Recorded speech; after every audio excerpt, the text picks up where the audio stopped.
It's now been several days since the Charlie Kirk memorial, and the mainstream media and the FBI and everyone wants us to just move along from Charlie Kirk's assassination, but we're not going to do that. I will be talking about some very important things that I want the FBI to be investigating.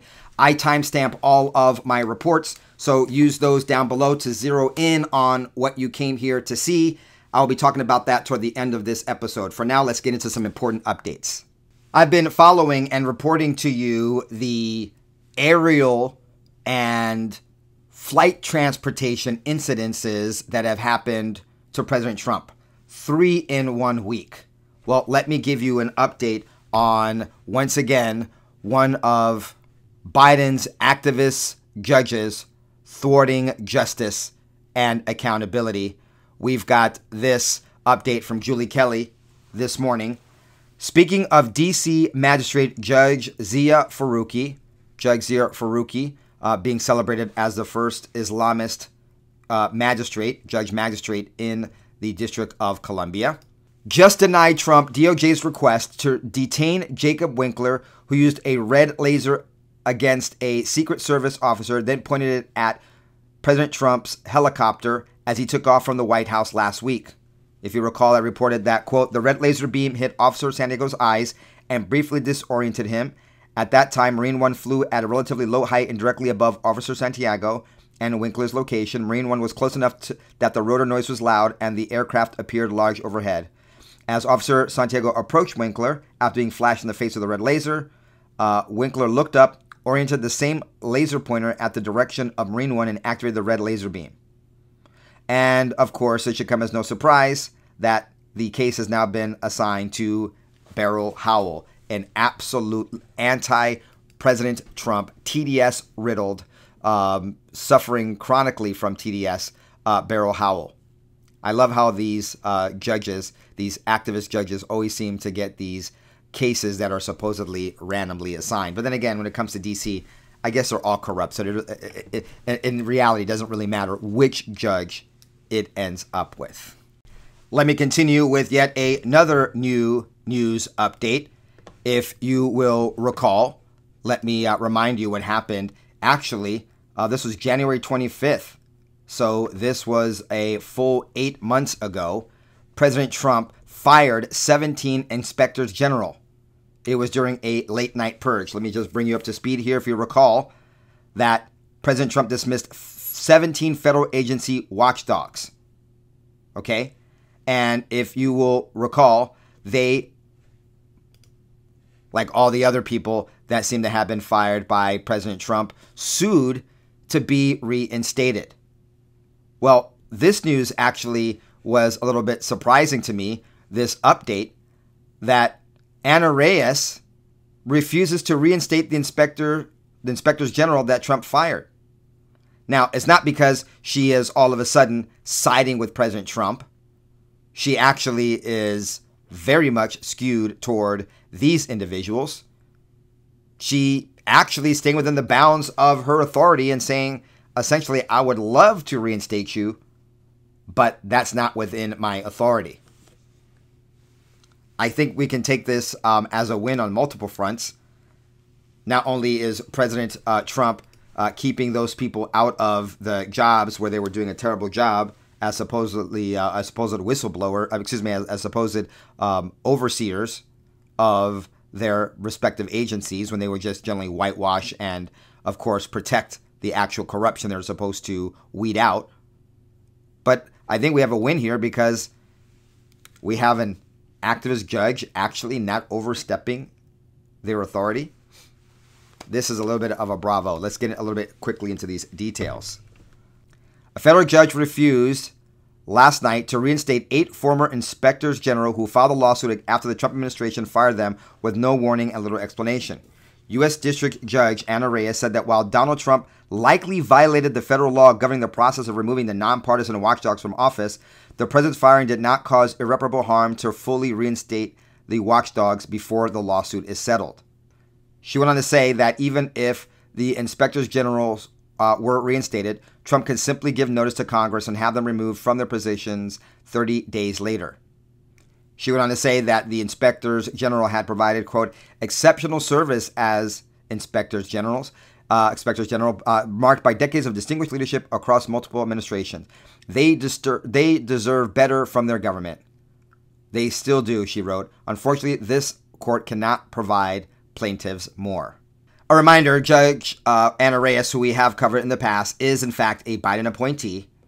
And she's saying essentially that President Trump may have violated the law by firing the inspectors general, but she has no authority to reinstate them.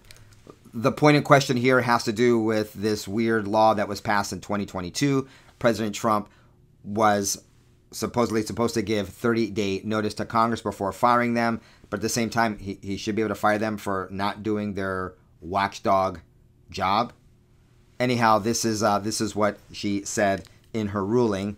Quote, under well-established case law that this court is bound to follow, plaintiffs must show irreparable harm, and they cannot. Even assuming that the IJA comports with Article 2, plaintiffs' inability to perform their duties for 30 days is not irreparable harm. You know what is irreparable harm, though, is killing somebody.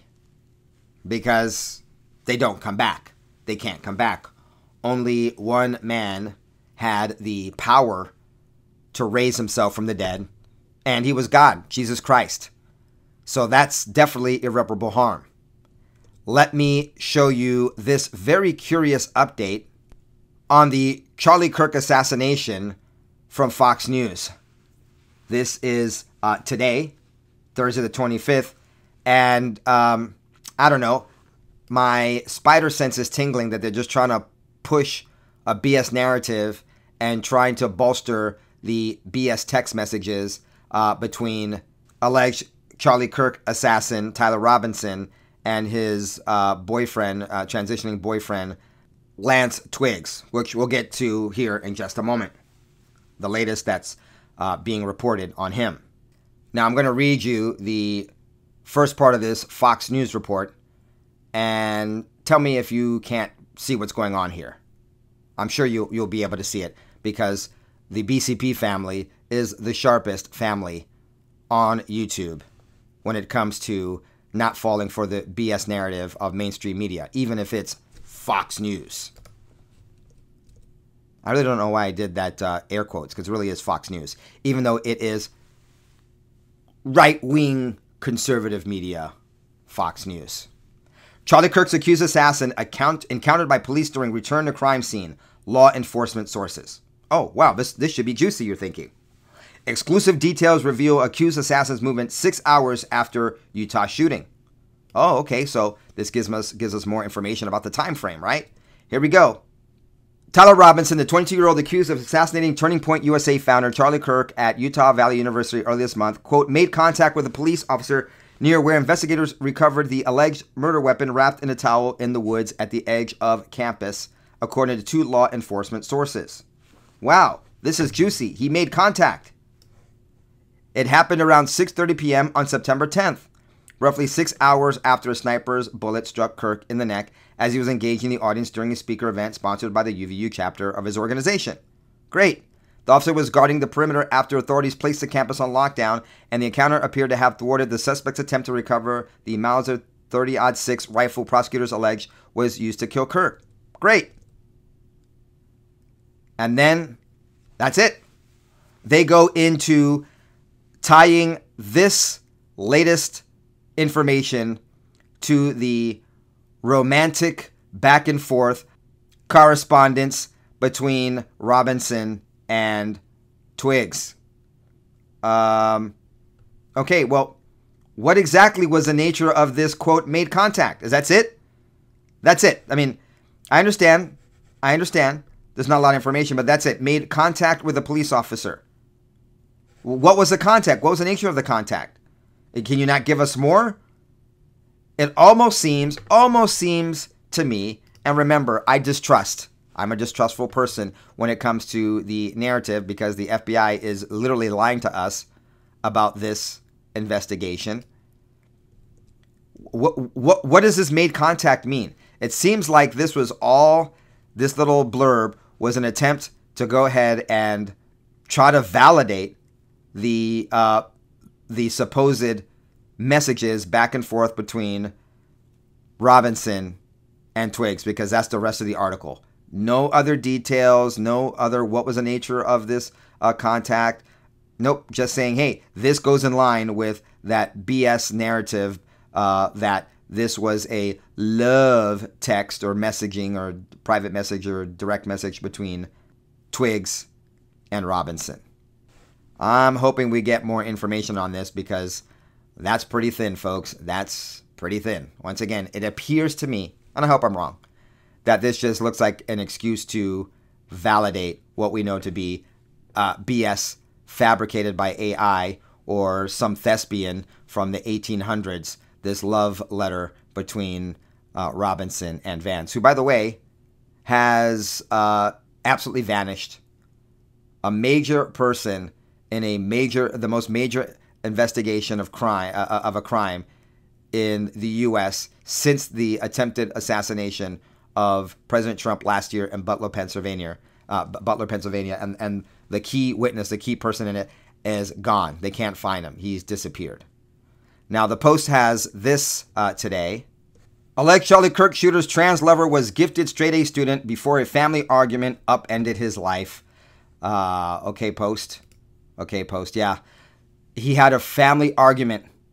He was rebelling against his very strict upbringing, his family being members of the Church of Jesus Christ of Latter-day Saints, also known as LDS Christians or Mormons. So therefore, he became involved in a plot because of this conversation, this argument he had with his family, which I'm going to show you. We've been getting reporting from, not just from this Post article, but also previously, that maybe he was into drugs.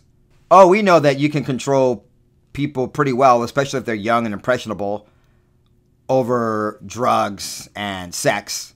Oh, and guess what? They control politicians to this day over drugs and sex. So what does the Post have to tell us about this young man? In 2020, he was a gifted pianist with a glowing reputation and spotless record. He attended a magnet school for brainiacs, but now he is considered troubled, full of evil, and estranged from his family. Now, fast forward to today, and we have messy and conflicting descriptions about Lance Twiggs, the mysterious transgender live-in boyfriend of Charlie Kirk assassination suspect Tyler Robinson.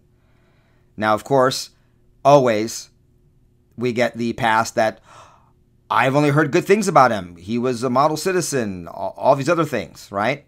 Now, what's interesting is he did go to a Dixie Success Academy, and it was one of these schools where they really challenged the children. It was for children who are bored of going to normal school and aren't challenged enough. And so it was one of those schools that, you know, you studied all day, didn't have a lot of time for extracurricular stuff. Looks like he was a great piano player. Man, he looks just like his sister there. So there you have it. He was a model student, and I probably all this to be true. All this to be true. Looks pretty masculine there, but he had problems with his very, as they're painting it here, devout Christian family, members of the Church of Jesus Christ of Latter-day Saints. The turning point. Oh, I see what you did there. New York Post. The turning point appears to have come when he was kicked out of his strict Mormon parents' house in his junior year. Now, the reasons are being disputed. Some are saying that it was over drug addiction, and others are saying it's because, of the conservative lifestyle of his family, that they didn't want to put up with it. His father thought he wasn't being respectful and was problematic, so he kicked him out. He was also using drugs and alcohol and was addicted to online gaming, another family member says, but others are pushing back on that. I want to know is how he got radicalized. Okay, we can dispute Tyler Robinson and Lance Twiggs' involvement in all of this. Okay, we can dispute who the actual shooter was and is, but I think it's beyond dispute that these kids, I say kids because it seems like they were kids when this radicalization started. I mean, if this started 4 or 5 years ago, that would have put them in their late teens. They're barely 22 today in 2025. What radicalized them? A relative claims that Twiggs changed and became more radical in recent years. He hates conservatives and Christians. He hated us. He was not raised that way, but he, over the years, has become really detached and been radicalized. Now, I know that the left is still, regardless of what happened to Jimmy Kimmel, is still trying to say that he was MAGA. Like we've pointed out before, like Christian kids or kids brought up in a strict Christian household haven't rebelled against their family in the past. He was supposedly homeless at one point, and some members of his family are saying that that it wasn't drugs, it was his lifestyle that his family kicked him out for. Now, according to a Reddit account that reportedly belongs to Twiggs, this is what led to the exit from his parents. Quote, I was told I was possessed by a demon and then within 30 minutes kicked out of the house because I started laughing and wouldn't go to the bishop for a blessing. Later found out they didn't just like me and were looking for a way to get me out of the house. I wasn't even 18 at the time. Now here's what's interesting to me. According to the Economic Times, despite cooperating with authorities, Twiggs has faced backlash online and the community for not alerting police sooner after Robinson's texted confession.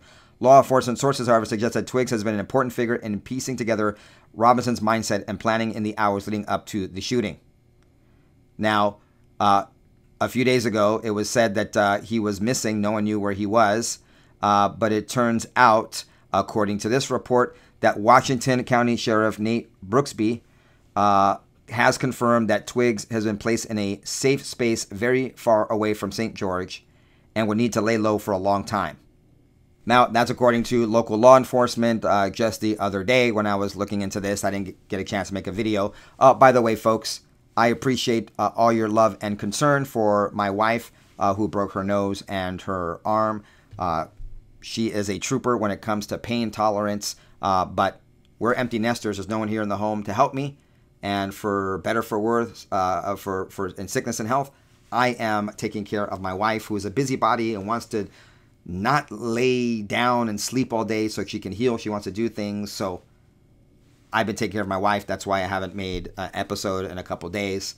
So appreciate your patience. My first priority is always my family, first my wife, then my children, and I'm taking care of my wife. So, but here we are. Here we're back reporting. I want to report on what Candace Owens, information that she is bringing forward. Now, I know Candace Owens, not everyone here in the BCP family is a fan of Candace Owens. Many people have been fans of Candace Owens, don't like what she's saying as of late, and so they are now discounting everything she says. There are people who have stuck with Candace Owens, people who are just now discovering Candace Owens, but wherever you fall on the spectrum of support for Candace Owens, I'm chuckling because when you say on the spectrum, you think of something else. She is reporting on exclusive information that I haven't seen or heard anywhere else. And I think, honestly, we need to consider information that she has. And she has a record of being a fantastic investigative journalist with a small team that seems to be able to get information that others don't have. So I want to come back to this infamous video of a sniper in place and spotted before the supposed assassination of Charlie Kirk. I'm not saying he was assassinated. I'm saying the supposedly before the assassinator, Tyler Robinson, shot and killed Charlie Kirk. You think he'd already be in place? You would think that. So there's somebody on the roof. You think he'd already be in place? You would think that. So there's somebody on the roof right there? Just saying. He just ran from over, where's my finger? Whoa, from over there, ran in, and now he's right there. Just saying. You think he'd already be in place? You would. Now, Candace Owens says that she made multiple phone calls and investigation, and her team and her have gotten to the two people that are in this video, one of which recorded this and gave a statement to the police. A statement that supposedly we haven't heard from being reported. So again, the person who is on this video, who recorded this video, sees this sniper, gives a description of this sniper to the police, and it doesn't match at all Tyler Robinson. I mean, even here, we can see it appears to be a black blob there. And according to what Candace Owens is reporting, this is what she was told. And he's like, well, I didn't take the footage, but my friend took the footage. And we asked if he'd be willing to send us the footage and to get us on the phone with the person who actually took the footage. I had a conversation with that individual after all of this running around. What he said to me completely betrays the narrative of what the FBI has put out. Obviously, at this point, what has been put out was that Tyler Robinson is the shooter, that he changed his clothes, that it was a Mauser 30-06, and that it was hidden in the woods, and that he's the shooter and the killer. He hasn't confessed, but he is in custody.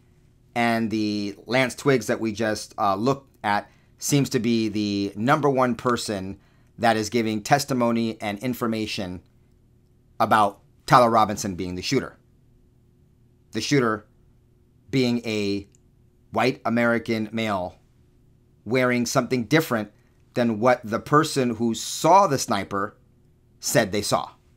And said that they observed that individual, the FBI saying that the shooter dropped onto the roof at 12:15 didn't make sense to him.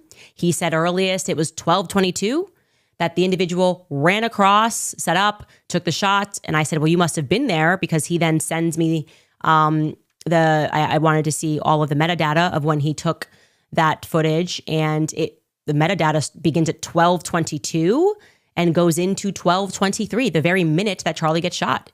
So, according to Candace Owens and her investigation, where she is claiming, and I'm doing this to be objective and also for this platform, Candace Owens is alleging that she saw the metadata, that she talked to the person who took the video, and that what the FBI is saying, that when Tyler Robinson arrived there to set up for the shot, isn't accurate. The person was a trained assassin, athletic, and quickly was able to get into position, do the shot, and get out. And she says she's seen the metadata that proves this. Very interesting. Let's get into the description of this individual that is the alleged real assassin of Charlie Kirk. And he says, yeah, I saw the shot. I had just stopped recording about 20 seconds before the shot rang out. And he said that he told them a description of what the shooter looked like. And it was not the description that the entire world received less than 24 hours later of this person, Tyler Robinson, wearing jeans. I said, was he wearing jeans? He said, no. Now let's be objective here. There sure has been made a lot about what he was wearing, but he was changing clothes. And then we get these supposed messages between the two lovebirds, Twiggs and Robinson, about changing of outfit. They seem to really want us to believe or to throw us off on what the shooter was wearing, what was their garb, what was their costume, what was their outfit. You know, because that's how males talk. Once again, these were non-binary males, so maybe they were being flamboyant in using the word outfit as opposed to, I changed my clothes. I'll let you decide. Listen, this is very interesting. And at least, in the very minimum, deserves attention and further investigation by the FBI, which according to Kash Patel, they're looking at all these conspiracy theories. Actually, this person was dressed in tactical gear and he was wearing a face mask. And he said, according to him, that this person looked to him like a foreign agent. I don't know if he's wearing all black, how he got that, but he said he was very certain that this person was skilled, knew exactly what he was doing, and was highly trained, like a highly trained assassin, so to speak. Okay. Now, this is where the details are very interesting. And tends to lend credence to Candace Owens reporting, because these are very specific things that should be able to be debunked or proven or disproven. And it has to do with this man reporting to law enforcement what was going on and who the shooter was at the time that they had arrested George Zim. You would hope that if someone came forward and said, I saw the sniper, I have a video of the sniper, and this is what he looked like, that would be in some law enforcement report. So I guess I'm making a big assumption here. He then says something else. As soon as George Zinn got arrested and that started circulating, he ran to someone on campus and said, this is the wrong person. I observed this person with my eyes. You have the complete wrong description. The person you're looking for is wearing tactical gear and is obviously young because I watched him sprint back after taking the shot. I saw this with my own two eyes. Again, if Candace Owens has the right information and her people were able to prove with the metadata that this video is legitimate, that this is the person who actually took the video, and went to law enforcement and said, I saw the guy, he looked like this, and then 24 hours later, we never hear about that. They're looking for this person, it's never communicated to us. I would just hope that in some report somewhere, some law enforcement person said, hey, a person said, I saw the sniper and they looked like this. That should be somewhere, right? That would be an important detail in an investigation. That would be an important detail in the moments right after the shooting. And for whatever reason, that never made its way out that we can see of a description of a person wearing tactical gear. We're kind of left with this idea that he was wearing the now infamous veterans shirt with the American flag on it and some jeans. So y'all, the FBI, Kash Patel, if we can trust you and the FBI, let's say even if we trust Kash Patel, can we trust the same FBI people that have been there since Christopher Wray, that they haven't weeded out to do the right thing, the same people that were hiding all of the Epstein information? But if they do, they need to look at this. So let's recap. The person who took the video, allegedly the person who took the video, has spoken to Candace Owens and provided the metadata. And she seems satisfied with this. And the person says that the person they saw running was a trained assassin who seemed to be non-American, even though she questions, once again, let's be objective here, if he's wearing all black and a face mask, how could he tell? So is this a disinformation agent? I don't know. She also goes on to say this person has a whole bunch of experience in shooting guns and is actually is a trained, not only trained in shooting guns, but actually trains other people. He's some sort of firearms or tactical trainer, which of course makes this even more interesting or suspicious. I mean, let me play devil advocate here. Either Candace Owens is onto something or she is being duped. I mean, it's got to be one or the other. But I, for one, don't ever remember hearing until she published this the other day that anyone gave us a description of the killer that was that of someone wearing tactical gear and was youthfully able to run, which it seems like if this is the shooter that was up there, and once again, folks, maybe I'll cover it in the next episode. There's tons of other theories that the shot didn't come from the front, but it came from someone hiding in a shrub right above to his behind him, over his, I guess it would be over this shoulder, the right shoulder. And other mysterious things that are, at least in the least, questionable. But folks, I believe that this is something that should be investigated.